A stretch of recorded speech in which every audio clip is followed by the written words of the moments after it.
So I understand you have a crazy story for us today. Okay. Yeah, it's a little crazy. Okay. I was really challenged because all my stories are so dirty and it's like not the show for that. But Yeah.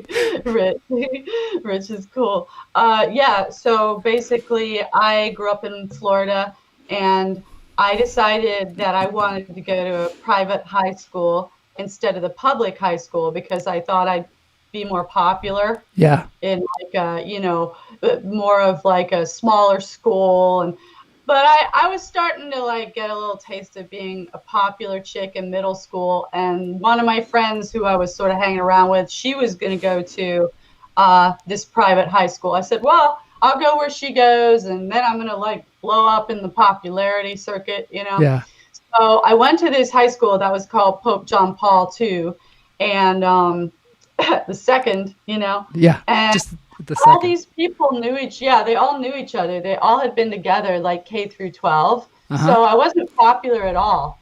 And I got really shy really fast. I felt like nobody was like, "Who are you? Where are you from?" Because they all knew each other. So I was just like walking around like a ghost girl. Oh yeah, where'd you grow up in Florida? Oh, crazy story. Like, oh, I get Scene. That's the crazy it. story. I grew up in Florida. Scene. I only did crack once, Todd.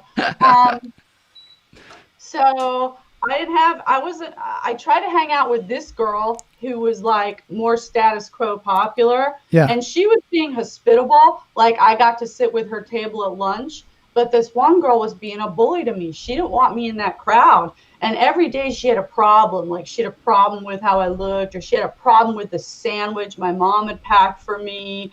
She started like picking on me. And she was in one of my classes too. And I was like, I don't want this girl to show up anymore. I Yeah. really started like really hating her. And I didn't want to hang out with them at lunch. So I just started going to the bathroom for lunch. Nobody else was in there. Just I hanging would out in sit the bathroom? just hanging out in the bathroom. I would sit on the toilet like with the bowl, the cover down, and I would eat my lunch just sitting on the Oh, toilet. that's And then sad. I'd like do some homework. I mean, we Yeah. didn't have cell phones. This is like It 1982, was like your private office. It was totally my little workspace. Wasn't that Fonzie's office as well? Yes. Yes. Hey. Hey, come step into my office. I think it was Yeah. like, yeah, at Arnold's or whatever. I loved it. My mom made me like these gratuitous not grilled cheese, Swiss cheese sandwiches with so much mayo. And I know that would gross a lot of people out eating in the toilet, but I guess because I'm British, it was no problem. So I was having a good time. And then Yeah. I would go and I would like do hair in the mirror and, maybe like just walk around, and I would practice theater monologues. And some teacher came in and she's like, you can't just hang out in here. Like, you need to go to lunch. You can't just live in the bathroom. Yeah. Yeah. It was like very Busey hider in the house. Yeah. So she said, you gotta go to lunch. I'm like, oh, well, I am eating my lunch in here. She's like, you gotta go. So I went out and I'm like, oh, I want to go back there. I'm like, at this point, I have like nowhere to sit even in the cafeteria. You lost your space, your one Yeah, chair that you had. yeah, it was very COVID compliant cafeteria. It was outdoors, Joel. It was like Really? outdoors. Yeah. Outdoors. Yeah, so there weren't that many seats. It wasn't like a huge like state like kind of like You'd rec think room. that the Pope John Paul II could have afforded like a roof or something, or some walls, It was or a hot. It was in cafeteria. Florida. We didn't Ugh. have a cafeteria, I guess, because we all had to bring our lunches, come to think of it. You should have just brought everybody in the bathroom. Like, come on, everybody. There's a roof over here. I didn't like everybody. I didn't really like anybody. I was Yeah. like, this hasn't worked out. Go, babe. Yeah, gotta go, babe. Aren't you on next week, Lauren? Lauren Anyway, is. uh, Yeah. so coming to the next part of the story, Yeah. I decided I need to like fake it up and look like I have a reason not to be in the cafeteria. Yeah. So I went to the phone and I got on the phone and faked that. But you couldn't just pick up a payphone. Yeah. It would go like Totally. loudly, Yeah. and there were people, there were like nuns and priests walking. Remember that when payphones you pick them up? Because I guess it had like an alarm system. If you left the thing off the hook, it would start going. Like, you're a loser, Yeah. Yeah, it was Hi, I'm just talking to my friend. Is your friend a sex robot? I wish. I mean, I very much lone wolf, but Yeah. anything to have faked it up at that point, I was getting scrutinized, and so I knew. I'm glad to. I'm Lauren's glad you're gonna be on. I like your name. I like the name Lauren. That's a cool name for a dude. It is cool. So Sorry. it's So you're on the payphone, and it's going. Oh. What I had to do was find a call that would ring and ring and ring. And I knew that my friend's house, her mom worked, her dad worked, she was in school. Yeah. They did not have an answering machine. This was 1982. Right. I knew I could call and it would ring and ring quietly. And I could be like, yeah, and continue to fake it up with the staff. So I was doing that, and I did that, dude, for like 2 weeks. Wow. And just to have something to do, because you couldn't sit down. Business. Wow. Business. Yeah. People are probably like, that girl's got something going on. We got to invite her over to our table. Like who's she talking to? Boyfriend. Yeah, like an older boyfriend, right? And it wasn't like anyone from the lunch bunch could see me, so I wasn't even doing it to get like into their seats. I was just like, I needed to stay busy, and I was having imaginary conversations, and they were fun. Yeah, exactly. I was like a sex robot ahead of my time, probably. I think so. Before I even had sex. Yeah. Virgin sex robot. Virgin sex robot. Those are expensive. They're super expensive. Nobody was buying, Joe. That's what I'm telling you. I have my sex robot. We've never had sex before. She's pristine. Intact. It's a platonic relationship. All we do is talk. I was looking for a platonic relationship at that point. So I'm like on the phone one day. This was like 2 weeks after doing this, and I would always get my money back too. Oh yeah. Yeah. Cost me nothing, avoiding the drama. Sometimes I'd eat my sandwich at the phone. Now, did you have a one-person conversation going on, though? Were you talking the whole time? Yeah. Oh, my God. Yeah. That's great. Is that how you developed your improv skills? I don't have that many improv skills. It's probably how I developed my sex role play skills. That could be. I guess that's improv. Like, sometimes it really is, yeah.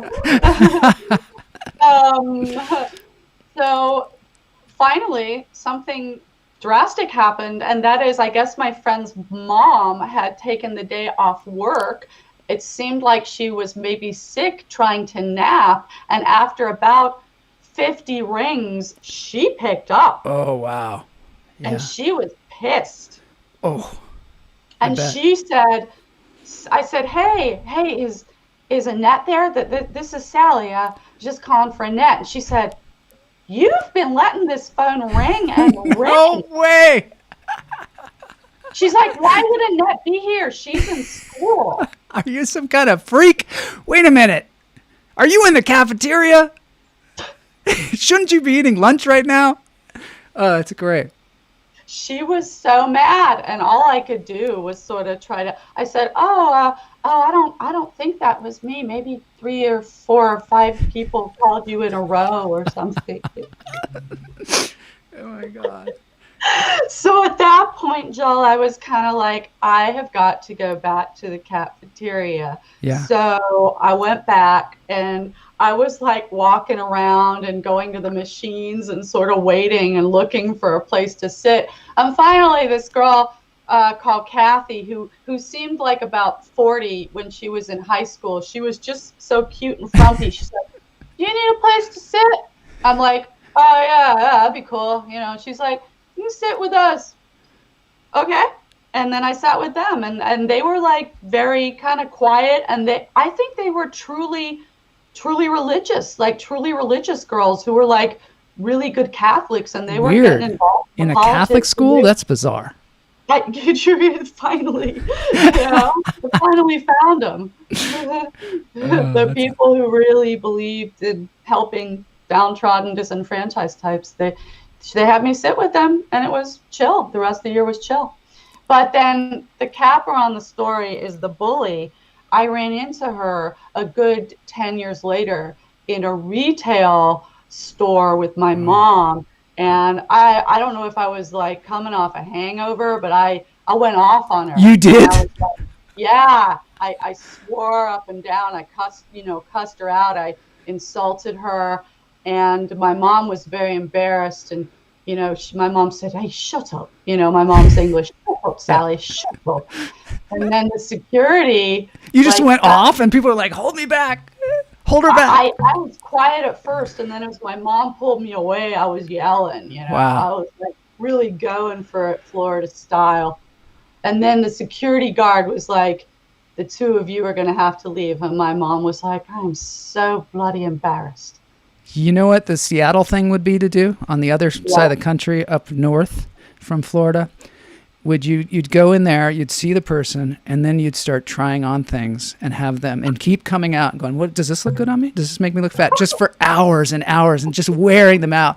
And you'd try on like Speedos and bikinis and all kinds of weird stuff, and they'd be just like, why won't this person leave me alone? And after hours and hours and hours, you'd leave and not buy anything. You don't buy anything. Right, passive-aggressive behavior. Yeah, and you'd be super nice the whole time.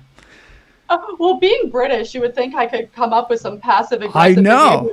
behavior. She got the best. I saw her, and I was like, "That's her." She was kind of like, didn't really remember me. I'm like, "Oh, you were a C to me, Yeah.